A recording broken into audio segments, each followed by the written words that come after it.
What would you do if your manager started berating you, but you knew with absolute certainty that you didn't actually need the paycheck? Not probably fine, not I'll figure it out, no. Picture this. You're sitting in a glass-walled conference room. Your manager's face is red. Their voice is climbing an octave with every sentence. Spit is practically flying.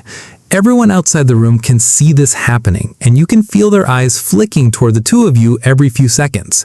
And you are calm. Not fake calm, not the calm of someone gritting their teeth and counting to 10.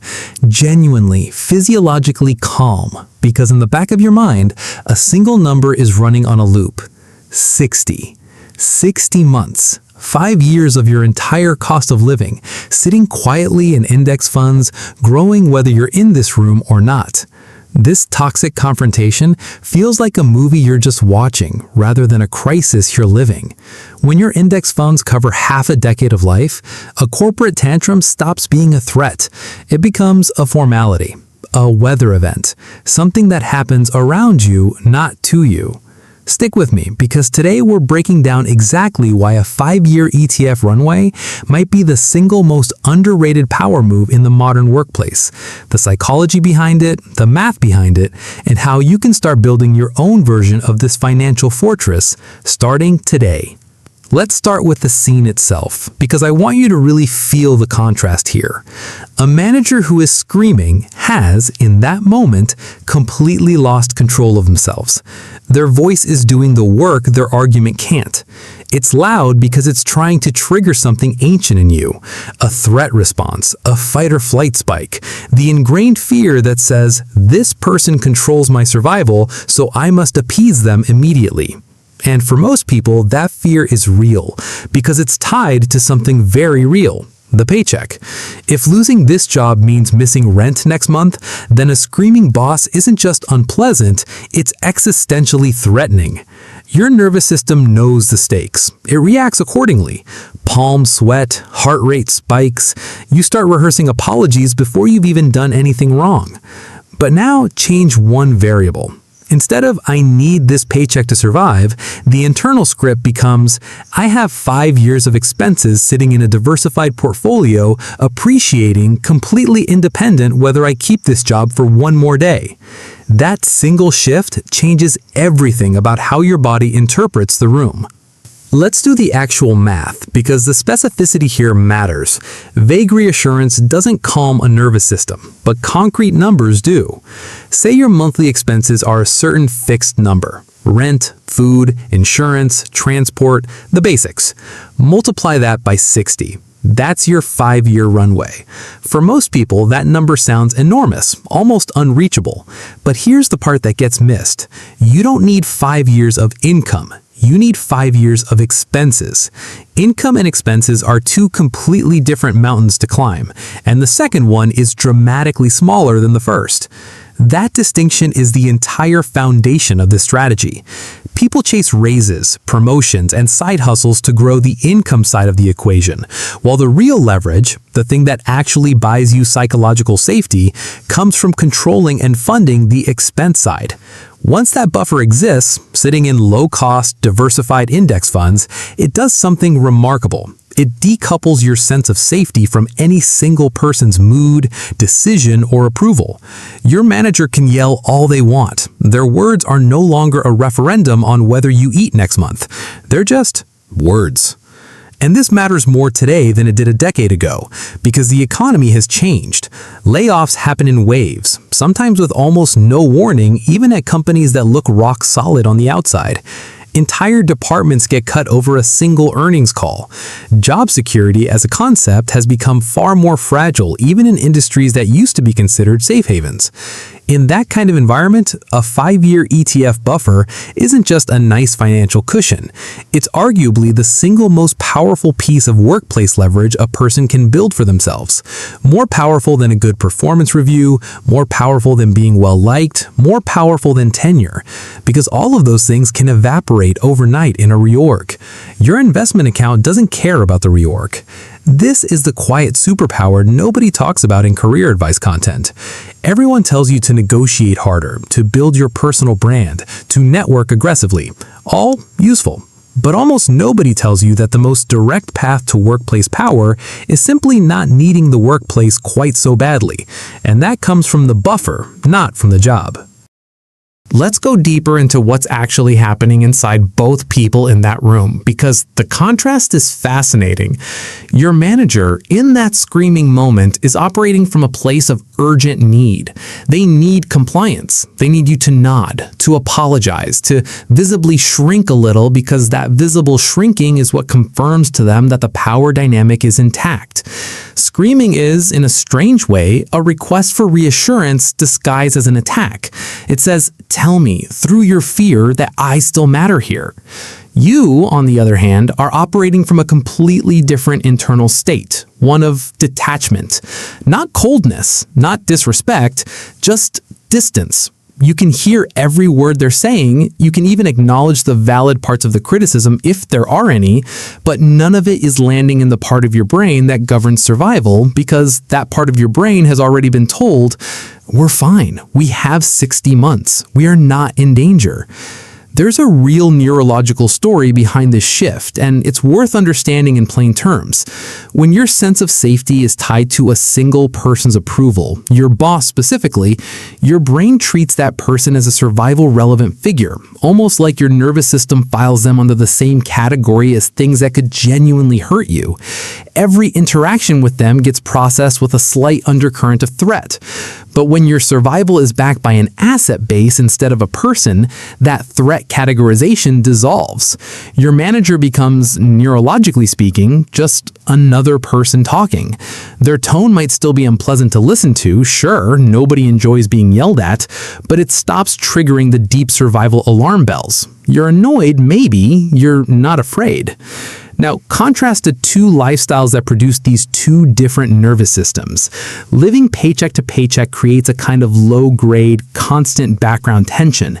Even on calm days, there's a quiet awareness that one missed payment, one canceled project, one bad review could set off a chain reaction.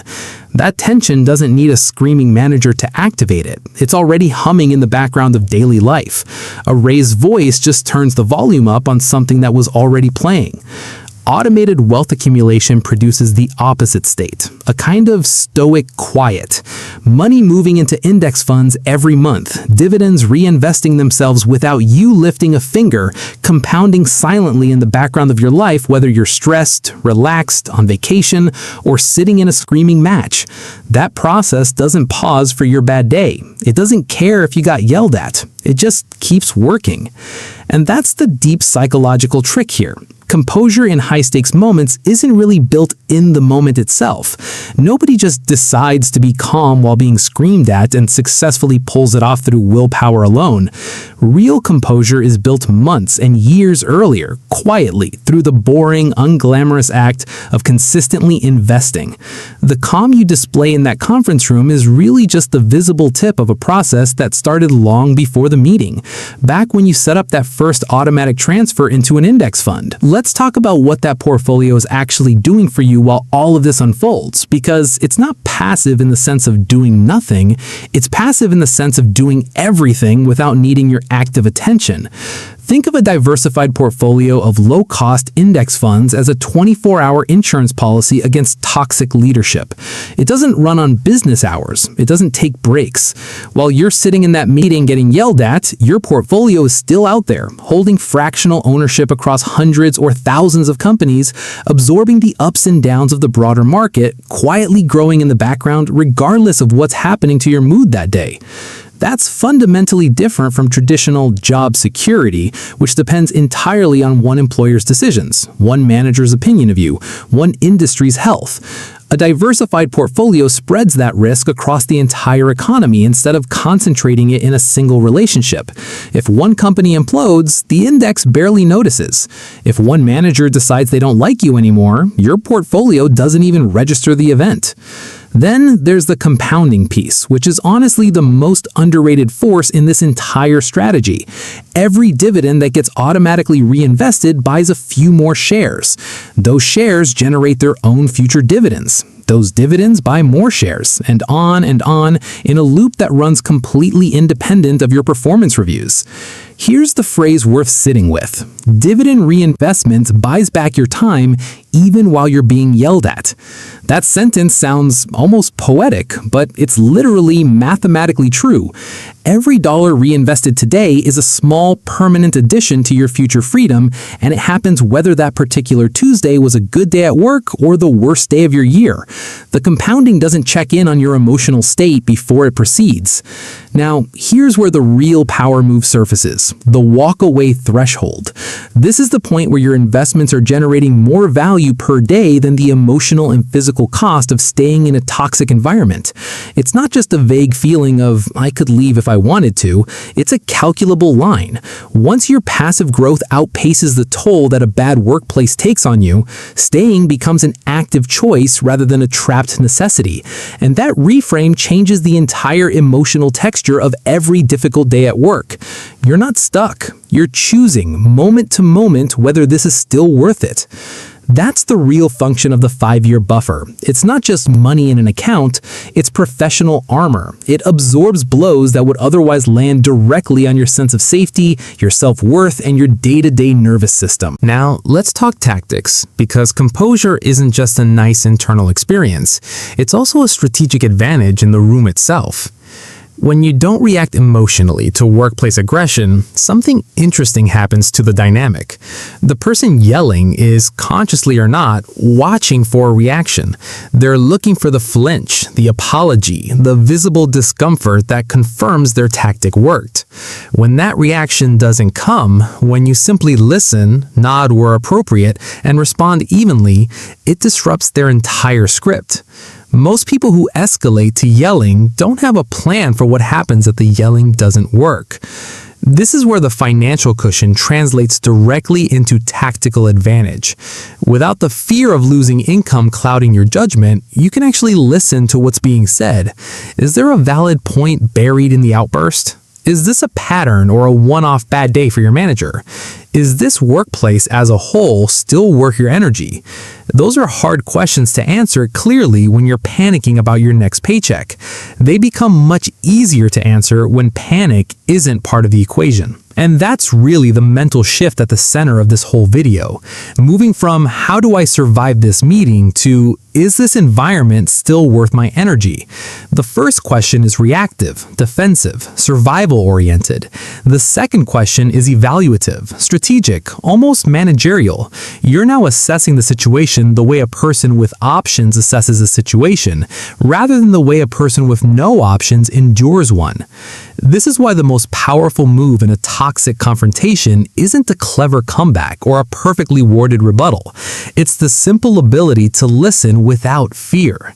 Fear distorts information. It makes you defensive, makes you miss nuance, makes you agree to things you shouldn't just to make the discomfort end faster. Remove the fear, and suddenly you're actually capable of hearing what's being said clearly enough to make a good decision about it. Whether that decision is to address the feedback, push back calmly, or start quietly updating your resume on the side. None of this requires you to be cold or checked out. You can still care about doing good work, still want to grow in your career, still want to earn respect from colleagues. The difference is that none of that caring is coming from a place of desperation anymore. It's coming from choice. So let's zoom out, because this whole scenario points to a bigger redefinition worth sitting with. For most of modern working life, success has been measured in titles, promotions, and salary numbers. Bigger title, more success. Higher salary, more success. But titles and salaries are both still fundamentally dependent on someone else's approval. A company that has to keep employing you, a manager who has to keep endorsing you, an industry that has to keep valuing your specific skill set. There's a different metric worth adopting instead. The literal number of years you can survive without a boss at all. Not years until retirement in some distant abstract sense, years starting from today that you could walk away from any job and still cover your life. That number is a far more honest measure of actual freedom than any title on a business card. And the roadmap to build that number isn't complicated, even if it takes patience. It starts with knowing your real monthly expenses, not a guess, an actual number. From there, it's about consistently directing savings into a diversified, low-cost index fund strategy, automating those contributions so they happen whether you feel motivated that month or not, and letting dividend reinvestment run in the background for years. It's not about picking the perfect stock or timing the market. It's about converting the stress and instability of the modern workplace into a long, steady capital allocation strategy that keeps building regardless of what happens in any single meeting, any single year, any single boss's mood. So picture that conference room one more time. Your manager's voice is still raised, their face is still red, but now you understand what's actually happening on both sides of that table. Their volume is a request for fear that isn't going to be answered, and your quiet is the sound of 60 months of expenses sitting safely in the market, working for you in complete silence. In the end, the manager's voice is loud, but it's quiet, genuinely quiet, compared to the security of a 5-year financial fortress. That's the goal. Not to never face conflict, not to never get yelled at, but to build a life where when it happens, it's a formality instead of a crisis. If this resonated with you, let me know in the comments where you are on your own runway, 1 month, 1 year, 5 years, and subscribe for more breakdowns on building real financial autonomy, one deliberate decision at a time.